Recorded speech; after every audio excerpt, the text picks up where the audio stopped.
Welcome back after the break. अब बात करते हैं पाकिस्तान के उन भिखारियों की जिन्होंने पहले सऊदी अरब में जाकर नाक कटवाई थी। अब वो रुख कर रहे हैं ईरान का, रुख कर रहे हैं इराक का। इराकी हुकाम की जानिब से पाकिस्तानी हुकूमत को एक ख़त लिखा गया है। इसमें पाकिस्तानी भिखारियों के इस मसले में FIA स्टाफ के मुलव्वस होने पर नाराज़गी का इजहार किया गया है। इस खत में इराकी हुकाम की तरफ से मुतालबा किया गया है कि पाकिस्तानी हुकूमत ज़ायरीन और टूर ऑपरेटर से गारंटी लें कि वो ज़ियारतों का सफ़र मुकम्मल होने के बाद पाकिस्तान वापस आएंगे। इराकी हुकाम के मुताबिक इस वक्त 60,000 से ज़ायद पाकिस्तानी गैर कानूनी तौर पर इराक में मुकीम हैं, जो ज़ायरीन बनकर गए थे वापस पाकिस्तान नहीं आए। 18 से 25 साल की लड़कियां भीख मांग रही हैं, ये भी उस खत में लिखा गया है। अच्छा, अब हम ज़रा बात करें FIA की, तो उनकी तरफ से कहा गया कि ख़ानदानों के जो सरबराह हैं वो अक्सर ख़वातीन को या बच्चों को इराक छोड़कर पाकिस्तान वापस आ जाते हैं। और FIA के मुताबिक उनमें से बहुत से पाकिस्तानियों का ताल्लुक हाफिजाबाद से, वज़ीराबाद से, मंडी बहाउद्दीन से, गुजरांवाला और गुजरात जैसे इलाकों से है। FIA ने भी बताया कि बगदाद में भीख मांगने में मुलव्वस होने पर 67 ख़वातीन और उनके बच्चों को हिरासत में लिया गया है। आज हम इसी अहम मौजू पर गुफ्तगू करेंगे। हमें ज्वाइन किया FIA के एडिशनल डायरेक्टर खुर्रम सईद राना साहब ने। सर अस्सलाम वालेकुम, वेलकम टू द शो। कैसे हैं आप? जी वालेकुम सलाम, great to have you.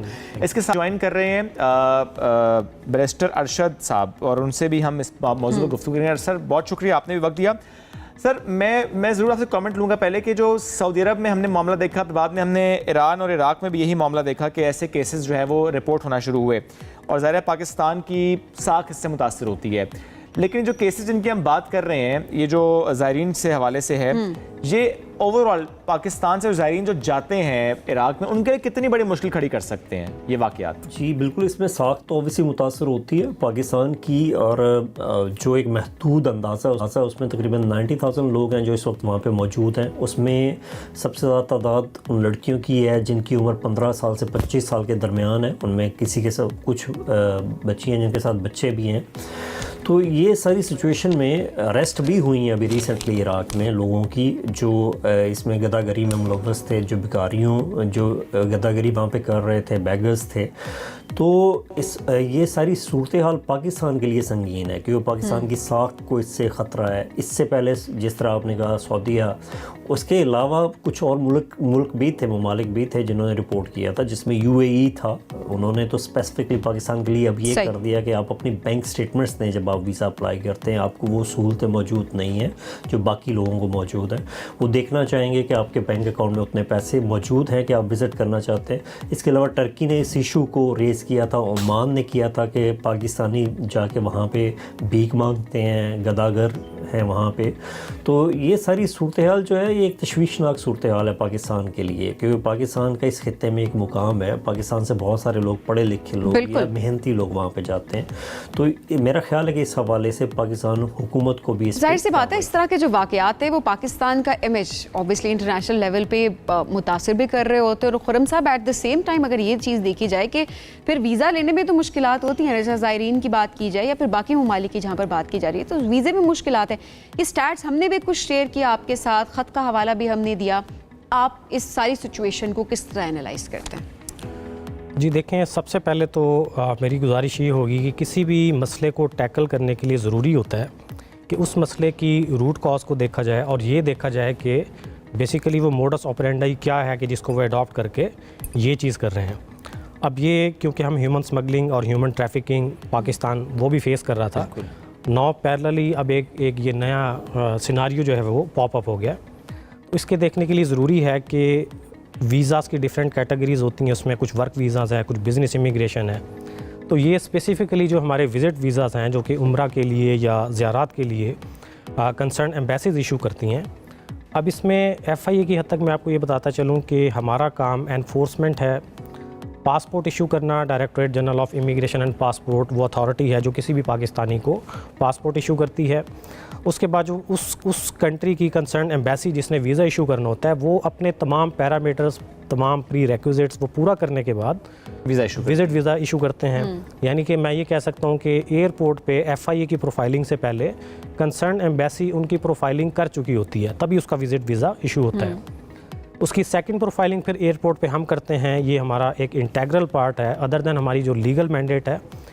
Profiling all over the world including FIA Pakistan हम प्रोफाइलिंग करते हैं, ठीक है। और उसके बाद ही हम किसी को अलाउ करते हैं। इस साल भी हमने टिल टू डेट 242 पैसेंजर्स को ऑफलोड किए हैं सिर्फ इस साल जो कि इराक ज़ियारात पर जा रहे थे। वजह क्या थी उनको रोकने की? सर प्रोफाइलिंग में ये होता है कि आपने ये देखना होता है कि जो ज़ियारात के लिए जा रहे हैं उनके पास सफिशिएंट फंड्स होने चाहिए। ठीक है, यानी आपको शक होटल था? बुकिंग होने चाहिए। जी डेफिनेटली, जब हम उनको इंटेरोगेट करते हैं तो हमें आइडिया हो जाता है, हमारा एक्सपीरियंस होता है जो हमारे काउंटर और सारे ऑफिसर्स वो होते थे हैं। जो कि इसी इंटेंशन से जा रहे थे कि जाएंगे और भीख मांगेंगे?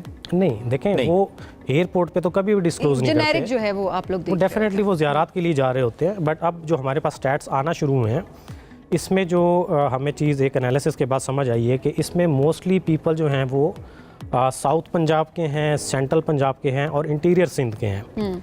मेजॉरिटी ऑफ पीपल जो कि वहाँ पे इस चीज़ में इन्वॉल्व हैं वो इन एरियाज़ के हैं। और अगर आप देखें कि ये वो एरियाज़ हैं कि जहाँ पे गुर्बत जो है वो काफ़ी ज़्यादा है और लोग बेरोज़गार बहुत ज़्यादा हैं। सर जब रिपोर्ट कर दिया जाता है, यहाँ पर आते हैं तो जाहिर है जिस तरह से हम हमेशा बात कर रहे होते हैं पूरा माफिया है ना, इस हवाले से फिर क्या किया जा रहा होता है? कोई ट्रैक रखा जा रहा होता है सो दैट दोबारा अप्लाई ना करें, क्योंकि जिस तरह आपने बताया एयरपोर्ट पे रीज़न तो नहीं बताई जाती ना, वो तो एक चेकलिस्ट होती है, उसमें फॉल नहीं करते तो बस उनको वापस भेज दिया जाता है। जी, रिपोर्ट होने के बाद बेसिकली ये होता है कि मैं थोड़ा सा इसमें एक और चीज़ ऐड कर दूं कि हमारे 3 कवानीन हैं जो कि इमिग्रेशन या जो लोग बैरून मुल्क सफ़र करते हैं उनको कवर करते हैं। उसमें इमिग्रेशन ऑर्डिनेंस 1979 है, ट्रैफिकिंग इन पर्सन एक्ट 2018 है और prevention of smuggling of migrants act 2018 है। ये 3 कवानीन हैं जिसमें ऑफेंसेस को डिफ़ाइन कर दिया गया है, ह्यूमन स्मगलिंग और ट्रैफिकिंग को। अब ये जो स्पेसिफिक इशू जिसको आज हम डिस्कस कर रहे हैं, ये बेसिकली इलीगल स्टे का है। तो इलीगल स्टे पाकिस्तान के कवानीन में एज सच कोई ऑफेंस डिफ़ाइन नहीं है। तो जब तक कोई चीज़ किसी कानून में एज ऑफेंस डिफ़ाइन नहीं होती, उसके खिलाफ लीगल एक्शन जो कि हम FIR रजिस्ट्रेशन कहते हैं वो नहीं कर सकते। तो उसके लिए हम जो प्रिवेंटिव मेजर्स अडॉप्ट करते हैं, जो आजकल हम कर रहे हैं, वो यही करते हैं कि हमने एक डाटाबेस अपना तैयार किया है। उसके बाद उनका नाम हम PCL पे, उनके आम अल्फाज में अगर मैं समझाऊं कि पासपोर्ट को ब्लैक लिस्ट कर दिया जाता है ताकि दोबारा वो ट्रैवल ना कर सकें। उनका अपना भी डाटाबेस हमारे पास मेंटेन हो रहा है, प्लस उनके जो एजेंट्स के हवाले से भी एक थोड़ा सा हमें इशू ये आता है कि जो एजेंट्स काम कर रहे होते हैं वो अपने ओरिजिनल नेम के साथ काम नहीं कर रहे होते, सुडोनिमस नेम्स होते हैं उनको ट्रेस करने में मुश्किल होती है, उनके CNICs नहीं होते। तो एनी हाउ हम कोशिश कर रहे हैं, क्योंकि जो एरियाज़ मैंने आपको बताए हैं उन एरियाज़ में जो कंसर्न FIA ऑफिसेज़ हैं वो एक्टिवेट हो चुके हैं। मिनिस्ट्री ऑफ इंटीरियर की तरफ से भी हमें हिदायत हैं और इंशाल्लाह ताला कोऑर्डिनेटेड एफर्ट्स हो रही हैं। जी बिल्कुल हो रही है। ये जो खत लिखा गया इराक की तरफ से, इसमें इस मसले पर FIA स्टाफ के मुलव्वस होने की बात भी की गई है, आप तक भी ये बात पहुंची होगी? आप लोगों ने नहीं, बिल्कुल नहीं पहुंची। नहीं, बेसिकली जो इस तरह के खतूत या इस तरह के लेटर्स का जो एक्सचेंज होता है, ये एम्बेसी टू एम्बेसी, हमारा फॉरेन ऑफिस जो और हमारी पॉलिसी मेकिंग अथॉरिटीज़ है, मिनिस्ट्री ऑफ इंटीरियर है। FIA के अंदर कोई ऐसी खबर आई, ऐसी कोई ऐसा बंदा FIA का जो इन्वॉल्व था?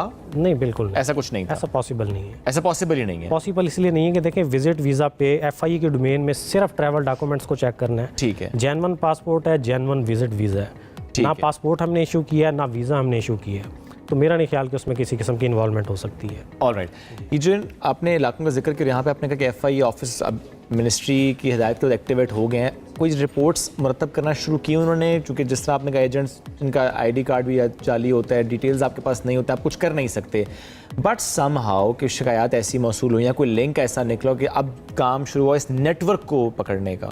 जी बिल्कुल हो चुका है। अच्छा, और इसमें हमारी 5 FIRs रजिस्टर्ड हो चुकी हैं अगेंस्ट द एजेंट्स।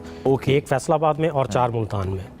और ये इंशाल्लाह ये जो क्वांटम ऑफ FIRs है, ये एजेंट्स की आइडेंटिफिकेशन के बाद ये मज़ीद फैलेगा, क्योंकि देखें सोर्स को ढूंढने में टाइम लगता है कि हमने एम्बेसी से भी इंफॉर्मेशन लेनी है, पासपोर्ट ऑफिस से भी लेनी है, जहाँ पे ये लोग एक्टिवेट हैं वहीं पे ये चीज़ें सारी करते हैं ना। और उस एरिया में भी फिर हमारा, क्योंकि नेटवर्क FIA का ऑलरेडी ह्यूमन स्मगलिंग और ट्रैफिकिंग के हवाले से होता है, हमारे सोर्सेज होते हैं, तो उनसे भी हम हेल्प ले रहे हैं। इंटेलिजेंस एजेंसीज हमारे साथ बहुत ज़्यादा कोऑर्डिनेट कर रही हैं, तो इंशाल्लाह हम इन नियर फ्यूचर जो है इसमें काफ़ी पेशरफ्त दिखाएंगे। सर लेट्स होप कि इसके ऊपर काम भी हो, पॉलिसीज़ भी बने और पॉलिसीज़ की इम्प्लीमेंटेशन भी हो, क्योंकि बाकी अगर ओवरऑल देखा जाए तो आपके मुल्क का इमेज है। कोई एक भी शख्स अगर जाकर ऐसी कोई हरकत करता है वहाँ पर जहाँ से इस तरह के खतूत आना शुरू हो जाए, कंप्लेंट्स आना शुरू हो जाए, तो पूरे पाकिस्तान, पूरे मुल्क के इमेज की बात होती है ये। बहुत शुक्रिया खुर्रम साहब प्रोग्राम में ज्वाइन करने के लिए। नाज़रीन, बढ़ेंगे एक ब्रेक की जानिब, स्टे विद अस।